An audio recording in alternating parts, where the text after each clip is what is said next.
video, I will present the solution to IMO Shortlist 2019 problem A2. Firstly, we'll have a look at the statement. Let U1, U2 up to U2019 be real numbers satisfying two equations. Firstly, the sum of U1 and U2 up to U2019 is equal to 0. And equation number 2 states that U1 squared plus U2 squared plus so on up to plus U2019 squared is equal to 1. We define A to be the minimum of those real numbers, and similarly we define B to be their maximum. Now we want to prove that the product A times B is less than or equal to -1 divided by 2019. When dealing with inequalities, it is a great idea to consider their equality cases. Because the general idea for proving that an inequality is true is to substitute known or trivial inequalities in multiple steps, possibly. And for those, we know where equality holds. For instance, the AMGM inequality has an equality case if and only if all of the input variables are equal to each other. Therefore, if we are given an inequality and inspect it and find out that equality does not hold under this condition, and for something else, for example, then we know that we cannot use AMGM inequality in any step on all of the variables, because equality cases must always be retained. One idea for a possible equality case is where all the variables are equal, as I've already said. So let's try this out. If all our variables U1 up to U2019 are equal, then by equation 1 they must all be 0. But this contradicts our second equation, because then the sum of squares would also be 0, which is not true. Another possible idea is to set all of our variables as a part of some arithmetic progression, for example. There are many different approaches. But here, we are motivated to try something different. We see that two particular values, A and B, of our sequence are defined already as important variables for what we want to prove. So a slightly modified idea to what I've tried just before is to set all of the variables equal to two values, namely A and B.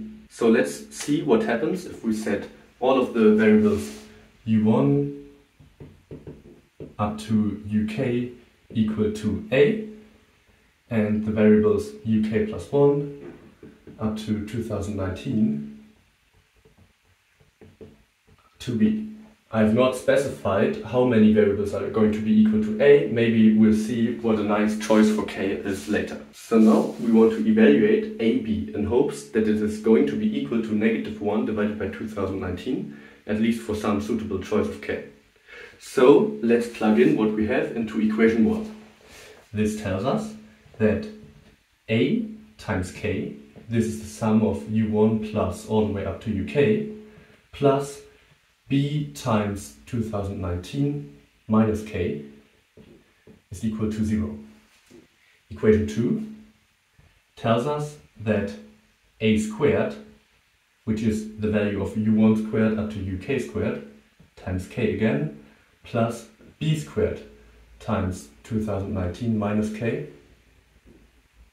is equal to 1. Now we have a system of two equations and we can solve it. So let's first solve 1 for A. This gives us A is equal to -B times 2019 minus K all divided by K. This value for A we can substitute into this. So we obtain 1 is equal to -B times 2019 minus K over K squared times K plus B squared times 2019 minus K. We notice that we have B squared here and here, so let's factor that. We get B squared times 2019 minus K squared over K plus 2019 minus K. We will again factor in another thing, which is 2019 minus K, to obtain B squared times some fraction 2019 minus K times 2019 minus K plus k, because here we didn't have a k in the denominator. So 1 is equal to b squared times 2019 minus k divided by k times 2019. Therefore, we can evaluate what b is equal to. So b equals the square root of k divided by 2019 minus k times the square root of 1 divided by 2019. And similarly, by plugging this into our equation for a, we get that a is equal to the square root of 2019 minus k over k times the square root of 1 over 2019, all multiplied with -1. So a times b is actually exactly equal to -1 divided by 2019, because the other two square roots cancel out. This is really nice. We see that independently of the choice of k, whenever we do such a construction where all of the variables are either equal to a or to b, we always get an equality case for what we want to prove. I've already said that many inequalities have equality cases where all of the input variables are equal. This motivates us highly to try to group all of our variables into two sets and then to apply some sort of inequality of that kind to each of those sets, which would retain our exact equality case for what we want to prove. So now we are going to search for some way to group our variables ui nicely. One idea we might have is that this equation 1 gives away the fact that some of those must be negative and some of those must be positive, because we've already talked about that they can't all be 0, and if one of them is, for instance, positive, then we need another negative value at least. So the next step, I'm going to introduce two sets of the negative and positive ui and try to do the steps I've described earlier. We have now established that there is an equality case if all of the ui lie in the set a, b. Furthermore, we defined two sets. I already described it, but now I'm giving them names. Let M be the set of indices of ui such that ui is less than or equal to 0, and define P similarly to be the set of indices of positive ui. Now we want to do some manipulations of our given equations. So the first step is choosing one of 1 or 2 to start with.